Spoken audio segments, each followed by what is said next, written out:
दीदी क्या हुआ? देखो, मेरी फुटबॉल पानी में डूबी नहीं।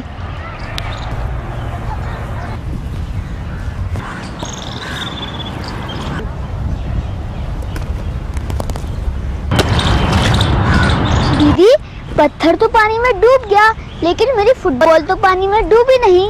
ऐसा क्यों? तुम्हें क्या लगता है? क्योंकि फुटबॉल हल्की है और पत्थर भारी है। ये सिक्का, ये तो तुम्हारी बॉल से बहुत हल्का है। इसे पानी में डाल के देखते हैं कि क्या होता है। डूब जाएगा। अगर ऐसा है तो जहाज पानी पे क्यों तैरता है? वो तो पत्थर से बहुत भारी होता है। तो क्या कारण है? इसके लिए तुम्हें आर्किमिडीज का नियम समझना होगा। वह क्या है? चलो, कल लाइब्रेरी में चलकर देखेंगे। मनोज, मैं यहाँ देखती हूँ, तुम वहाँ देखो। जूनियर साइंस विज्ञान के अद्भुत क्षण। दीदी, मुझे मिल गई। अच्छा,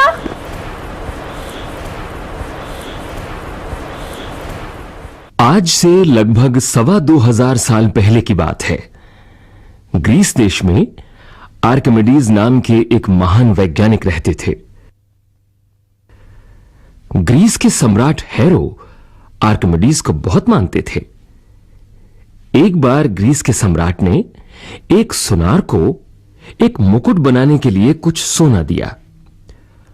जब मुकुट बनकर आया तो सम्राट को मुकुट बहुत पसंद आया, लेकिन उन्हें शक हुआ कि सुनार ने मुकुट में चांदी की मिलावट की है। सम्राट ने आर्किमिडीज से मुकुट में सोने की शुद्धता की जांच करने को कहा।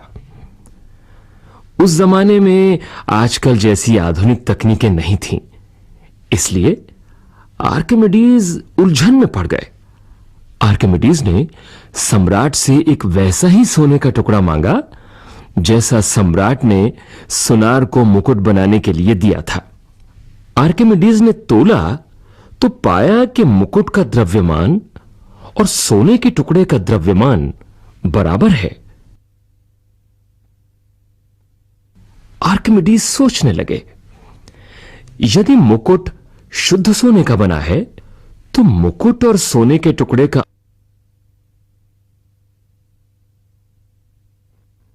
आयतन भी बराबर होना चाहिए।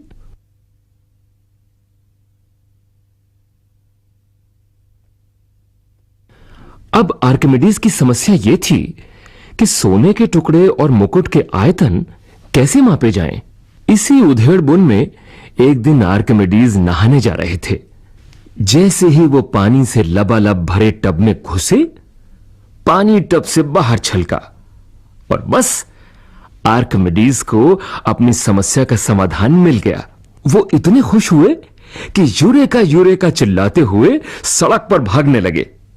यूरेका का मतलब मिल गया। आर्किमिडीज को यह विचार कौंधा कि हर वस्तु द्रव में डुबोने पर द्रव विस्थापित करती है और विस्थापित द्रव का आयतन वस्तु के आयतन के बराबर होता है। आर्किमिडीज ने सोने के टुकड़े और मुकुट को बारी बारी से पानी में डुबोया और दोनों के द्वारा बाहर छलके या विस्थापित पानी की तुलना की। मुकुट द्वारा विस्थापित पानी ज्यादा निकला। इसका मतलब यह हुआ कि सम्राट का शक सच निकला। सुनार ने वाकई मुकुट में मिलावट की थी। सम्राट को बहुत गुस्सा आया और उसने सुनार को सजा दी। पर आर्किमिडीज की कहानी अभी खत्म नहीं हुई। आर्किमिडीज ने यह महसूस किया कि कोई वस्तु जब पानी में डुबोई जाती है तो पानी के अंदर वस्तु का भार कम प्रतीत होता है।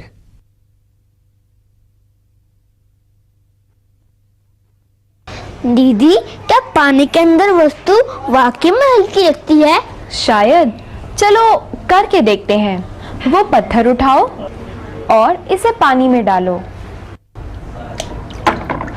अब इसे धीरे धीरे उठाओ।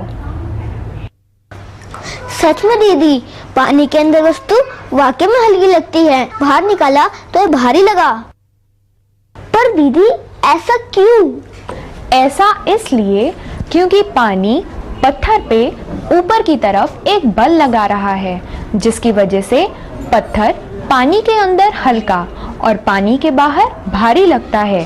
इस बल को कहते हैं उत्प्लावन बल।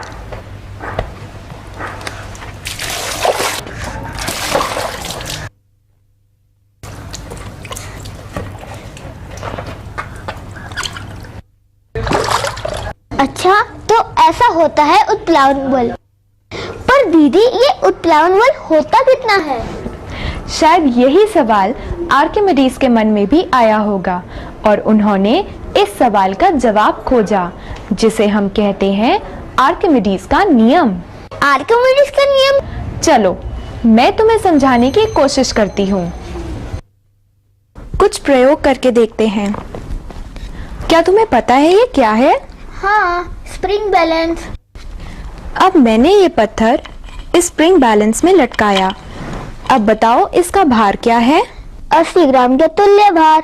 अब इसे अपनी कॉपी पे लिखो। अब मैं ये पत्थर इस पानी में डालूंगी।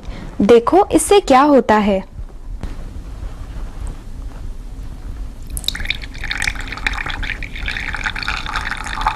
पत्थर के डूबते ही पानी ऊपर आया और गिलास में आ गया। और इस पानी का आयतन कितना है? पत्थर के आयतन के बराबर। अब इस पत्थर का भार दोबारा पढ़ो। 50 ग्राम का तुल्य भार। बिल्कुल सही। इसका मतलब पत्थर के भार में कितनी कमी आई? 30 ग्राम का तुल्य भार। अब हम इस पानी के भार को नापेंगे।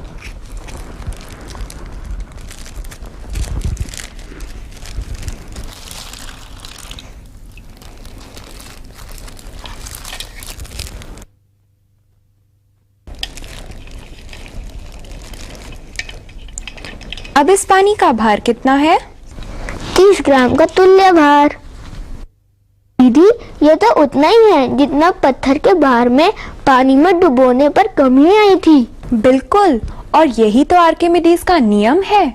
आंशिक या पूर्ण रूप से डूबी हुई किसी भी वस्तु पर लगने वाला उत्प्लावन बल उसके द्वारा विस्थापित तरल के भार के बराबर होता है।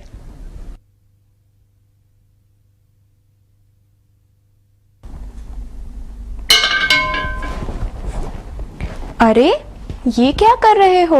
दीदी, एक बात बताओ, जब उत्प्लावन बल ऊपर की ओर लगता है तो पत्थर पानी में क्यों डूब जाता है? वो इसलिए क्योंकि पत्थर का भार जो नीचे की तरफ लग रहा है उत्प्लावन बल से ज्यादा है, इसलिए पत्थर डूब जाता है। यानी कि पत्थर का भार विस्थापित पानी के भार से ज्यादा है। बिल्कुल सही। अच्छा, एक बात बताओ, अगर उत्प्लावन बल वस्तु के भार से ज्यादा हो तो क्या होगा? तब तो वस्तु ऊपर आ जाएगी। मैं करके दिखाता हूँ।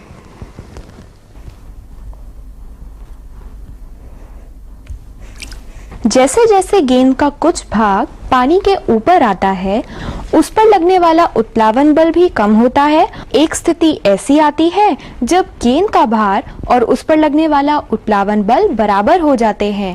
ऐसे में गेंद तैरने लगती है। मैं देखता हूँ कि इन सब चीजों में से कौन सी चीज पानी में डूबेगी और कौन सी चीज पानी में तैरेगी। चलो दिखाओ। अरे, ये तो तैर रहा है। ये भी तैर रही है। ये भी तैर रही है।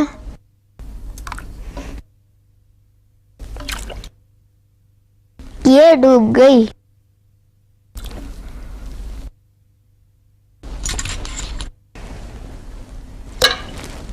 ये डूब गई। ये भी डूब गए। ये भी डूब गया। दीदी एक बात और बताओ, ये लोहे के छोटे छोटे टुकड़े पानी में डूब जाते हैं, लेकिन लोहे का इतना बड़ा जहाज कैसे तैरता है? अभी देखते हैं। देखो, ये कढ़ाई पानी में नहीं डूबी, तैर रही है। इसी तरह से जहाज भी पानी पर तैरता है। चलो मैं तुम्हें कुछ और करके दिखाती हूँ। ये कटोरी, इस कटोरी का भार उस पर लग रहे उत्प्लावन बल के बराबर है, इसीलिए कटोरी पानी में तैर रही है। अब मैं धीरे धीरे कटोरी का भार बढ़ाऊंगी।